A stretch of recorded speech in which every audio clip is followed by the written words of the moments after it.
How the U.S. plans to strike Iran, the air and sea blueprint explained. This is coming from the channel AI Telly. Let's encounter it. Let's see where this takes us, guys. How would the U.S. leverage air and sea power to strike Iran? We break the strategy down starting with day zero.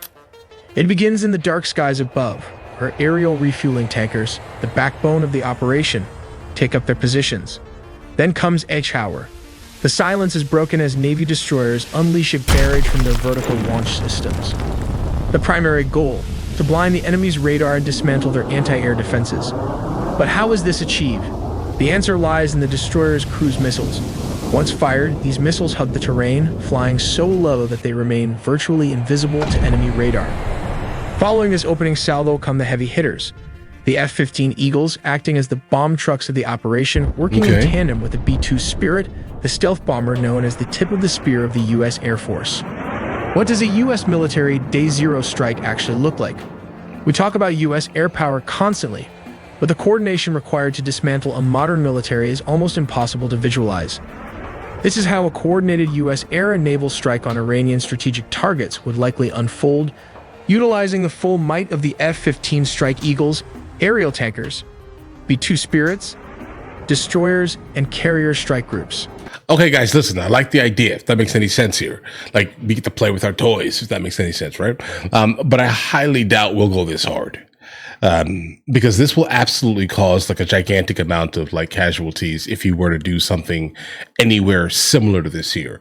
I definitely suspect that it's going to be more of like a head of the snake type of scenario. So why not just do exactly what just happened in Venezuela if that's your goal here? Because this will absolutely be terrible on the world stage, if that makes any sense here, guys. Well, it begins with fuel. In the dark hours of the early morning, roughly 12 hours before the first shot is fired and well outside enemy radar coverage, a massive air bridge is constructed. From Al Udeid Air Base in Qatar and remote airfields in Diego Garcia, a fleet of KC-135 Stratotankers and the newer KC-46 Pegasus tankers launch in waves. They climb to 30,000 feet, establishing specific orbit tracks over the Persian Gulf and the Red Sea.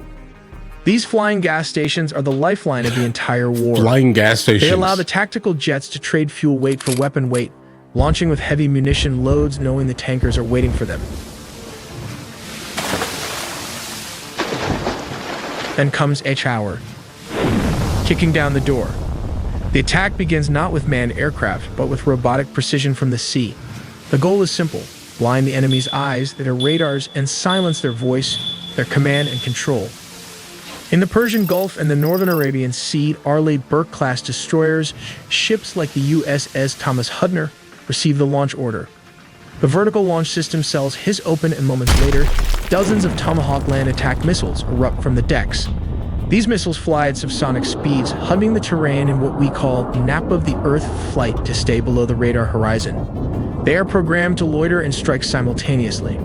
Their warheads slam into S-300 and S-400 radar sites and command bunkers. They degrade the integrated air defense system, effectively carving out safe corridors for the pilots who are minutes behind them. 30 minutes past H hour, I can see something like this. While the Tomahawks are still impacting, the silver bullets of the U.S. Air Force are already deep inside hostile airspace. These are the B-2 Spirit stealth bombers. To mitigate this, the U.S. has strategically positioned Allied air bases in Qatar, closer to Iran, and on Diego Garcia, a remote island in the Indian Ocean, roughly 2,300 miles away from Iranian territory. But why not station these multi-billion-dollar bombers in Qatar, which is much closer? The answer lies in Iran's formidable air defense capabilities. The country possesses Baver 373 ballistic missiles and the highly advanced Russian S-300 missile system. Yeah, guys, we definitely need to keep those B-2s here. Both capable of inflicting severe damage. Because Qatar is within striking range, Iranian forces could detect B-2 bombers taking off and potentially target them before they even leave the ground. To avoid this risk, the U.S. positions the bombers outside the reach of these missile systems. The longest range Iranian missiles can travel about 1,800 miles or slightly more.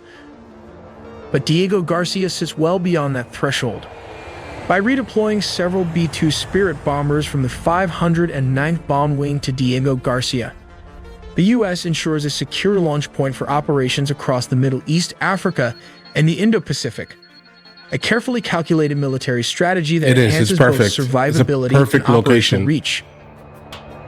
Across the Arabian Sea, FA-18 Super Hornets and EA-18G Growler launch from the decks of U.S. carriers, their roles already defined. Right. Some will clear a path through Iran's air defenses, while others will guard the tankers that keep the entire operation airborne. And guys, be fully aware what these growlers do. Like, to my knowledge, they basically are like massive jamming machines, not allowing much radio signal to pretty much escape these things or from around these things. The KC-135 Stratotankers, laden with fuel, loiter in friendly airspace over Saudi Arabia. But crews aware that their unglamorous task could mean the difference between triumph and catastrophe. As the B-2s lift off, their jagged silhouettes blend into the night sky. Stealth is their shield, but distance is their enemy. Hours into the flight, they rendezvous with tankers flying over the canal, gulping fuel midair as FA-18s circle protectively. The growlers emit a cacophony of electronic noise, masking the strike group's movements. Meanwhile, in underground command centers, U.S. analysts watch real-time feeds ready to redirect forces if Iran's radars flicker to life. Crossing into Iranian airspace is no easy task. The B-2s must climb to an extremely high altitude, their routes meticulously plotted to avoid known missile sites. Below the landscape, a vast stretch of mountains and deserts offers little cover, but the bombers' radar-absorbing skin helps them slip past enemy detection. As the targets come within range, the crews face a critical decision. Launch standoff missiles from hundreds of miles away or descend to drop bunker-busting bombs directly onto fortified sites. There are different bunker-buster bombs of different caliber, but what sets it apart from the rest is this GBU-57, which is typically delivered by the B-2 Spirit stealth bomber. Hey, weren't those the exact ones that were basically used in Iran a couple of months ago? Due to the bomb's large size and weight, the aircraft can carry only 2 of these weapons in its bomb bay compartments. While it lacks thrusters, the weapon is equipped with 4 active lattice fins and a precision guidance system that enables it to glide accurately to its target using military-grade GPS. Constructed from a specially designed high-performance steel alloy, using its weight when falling under gravity to penetrate or dig itself up to 200 feet of underground soil or concrete. 1 hour past H-hour. With the air defense network fractured by Tomahawk cruise missiles, usually fired from destroyers hundreds of miles away, the path is now clear. Now comes the strategic sites like nuclear bunkers, which can be bombed by B-2's Spirit, the tip of the spear. Launching from bases in Jordan and the UAE, squadrons of F-15E Strike Eagles roar into the theater. These are the bomb trucks of the operation. Each F-15 is heavily laden with GDAMs and small-diameter bombs. Interestingly, it can carry up to 19 GDAMs or 28 small-diameter weapons. While the B-2s hit the deep bunkers, the F-15s hunt the mobile targets. Yeah, I'm not sure you're getting away at all from that thing. Their radars scan the ground for ballistic missile launchers hiding in valleys. Working in pairs, they drop precision bombs on missile convoys, hangars, and secondary command nodes. Once they are Winchester, out of ammo, or low on fuel, they don't go home yet. They connect to this tanker common launch tube that fits into almost any aircraft's existing fuel hatch. They retreat to those tanker tracks established in Phase 1, taking on thousands of pounds of jet fuel in midair before turning back for a second sortie. 2 hours past H-hour. To sustain the pressure, the U.S. Navy's floating air bases enter the fight. Cruising in the Arabian Sea, a carrier strike group turns into the wind. Steam and electromagnetic catapults begin launching aircraft every 30 seconds. FA-18 Super Hornets launch carrying anti-radiation missiles. Their job is DAD, destruction of enemy air defenses. They are hunting down any surviving radar operators foolish enough to turn their systems on. Meanwhile, F-35 Sea Lightning push forward to gather intelligence and strike high-threat targets that the older jets cannot reach. Orbiting far behind them are the E-2D Hawkeyes, the quarterbacks in the sky, managing the massive traffic of hundreds of U.S. jets. By sunrise, the first wave is over. The eyes of the enemy air defense have been blinded by Tomahawks.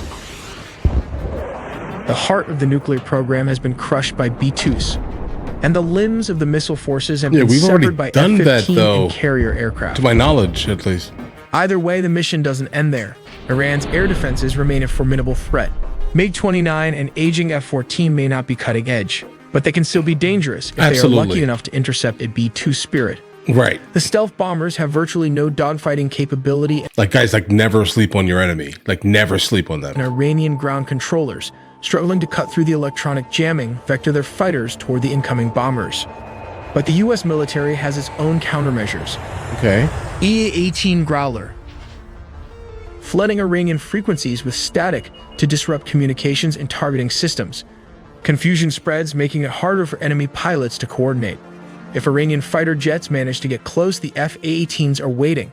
Guided by airborne warning and control system aircraft orbiting safely offshore, they engage with long-range missiles, forcing Iranian pilots to either break off or face certain destruction. Right. The B-2s will now be racing westward to avoid by Iranian themselves air with no defense system. communication. Behind them, the sky churns with chaos. SAM sites reactivated in desperation unleash salvos that spiral harmlessly into empty air, duped by decoys. Growlers continue their electronic siege, while reserve F-18s surge forward to reinforce the retreat. Over Iraq, the bombers meet tankers again, gulping fuel as F-22 Raptors join the escort, their sensors scanning for threats the Iranians might yet muster. Let's take a look at how this works. Okay. Step 1. The bomb deployment platform. As previously mentioned, a B-2 stealth bomber flies at a very high altitude. When the aircraft reaches the designated location and the conditions are optimal, it releases the weapon. The bomb is designed for precision, and the deployment height plays a crucial role in its trajectory and effectiveness. Then Step 2 comes the targeting precision. The bomb is outfitted with advanced guidance technology, including GPS and inertial navigation systems, which are military-grade satellites. Then comes Step 3, that is adjusting the trajectory. The guidance information and data is then transmitted to the bomb's 4-lattice motors fins located at the rear.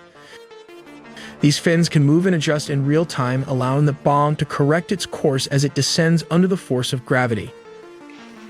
These adjustments are essential because the weapon does not have thrusters to change its trajectory. That's why it matters how high. Instead, it relies on the movement of these fins and the high-altitude drop to control its flight path. This is why the bomb must be deployed from a very high altitude so it has enough time and distance to adjust its trajectory accurately. Right. Okay. Here comes the most difficult part, that is Step 4, impact and penetration. The bomb, known as the Massive Ordnance Penetrator, weighs approximately 30,000 pounds, which is around 14,000 kilograms. When it reaches its target, it strikes with immense force, designed to penetrate deep into hardened structures, such as bunkers. The energy upon impact allows the bomb Bro, what is a nose cone made out of? to bury itself over 200 feet into reinforced concrete, ensuring it delivers its payload precisely where it is intended for maximum effect. Finally, Step 5 involves the tricky part of arming the weapon. Okay. It was installed with 2 SDB fuses. Double fuses are required as a backup. The first is for G-sensing and the second is the time delay fuse. Why the redesign was necessary, it was to ensure that the bomb could strike facilities buried beneath significant layers of hardened material.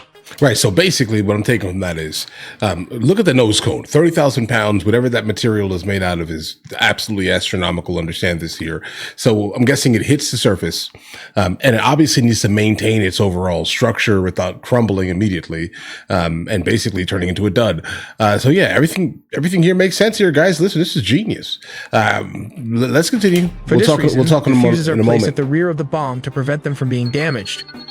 Okay. Once the time delay or the G-sensing fuse reaches its destination, it can blow, creating a mini earthquake that can bury bunkers and 20-story buildings inside them. We make original videos from scratch. So, all right, guys. Name of the channel the video came from is AI Telly. They seem to definitely produce like a lot of really good hypothetical dramatization type of things here. I will say though, I'm not sure we're going to go this hard. All right. Like, I understand that we have a lot of things that we can definitely utilize to kind of, prove our point, if that makes any sense here, but I'm not sure we're going to go this hard. Understand that. Like, listen, I get it. We put all of these carrier strike groups, specifically like off the coast of Venezuela, for a while. We did all of these things. And how did we handle it? Like we handled it in the most covert way, like the least amount of loss of life way we possibly could basically do. That's what I think. That's what I honestly suspect is probably going to happen if something like this is to happen in Iran. And it does look like we are not even posturing anymore. I think the Venezuela scenario was posturing. Trump blatantly said, you need to stop doing this craziness. And he didn't. Right, the Ayatollah really did nothing to kind of stop kind of what's going on in Iran right now. So let's see where this goes. Based off of the track record, something should be happening most likely within the next couple of days. That's kind of the vibe I'm getting here. But I definitely do not think we're going to go in as hard as this video just did, because I think that would be international incidents. We'd be basically entering into a brand new war. All types of absolute crazy stuff would happen on a global scale. So I definitely hope that we're not doing this, because the people that, the president of the United States of America basically says that he's trying to protect would be the ones who would directly be affected and injured and massively, sent to their own extinction if this was to happen in a large scale. So let's see where this goes. Everything is hypothetical, obviously, until it is not. And again, definitely a dramatization here, guys, right? But listen, you guys all have an absolutely amazing day. If you guys are new here, please like and subscribe. And again, the name of the video this channel came from is AI Telly, and they definitely are producing like a lot of great content these days, guys. But either way, I'll catch you guys later. Guys, do you want to watch movies with me? I never actually thought to promote it over here, guys. But if you guys do want to watch it, guys, we have hundreds of movies, and I mean hundreds of movies that we've reacted to. You guys can come watch them with me if you want to, along with many TV shows. Currently, we're working on the show Dexter, along with Vikings, and we have a lot of series that are already completed. But if you guys do want to watch it with me, the link is in the description. Everything's available at the second tier. But of course, if that's not your thing, guys, don't worry. Right? Listen, like and subscribe.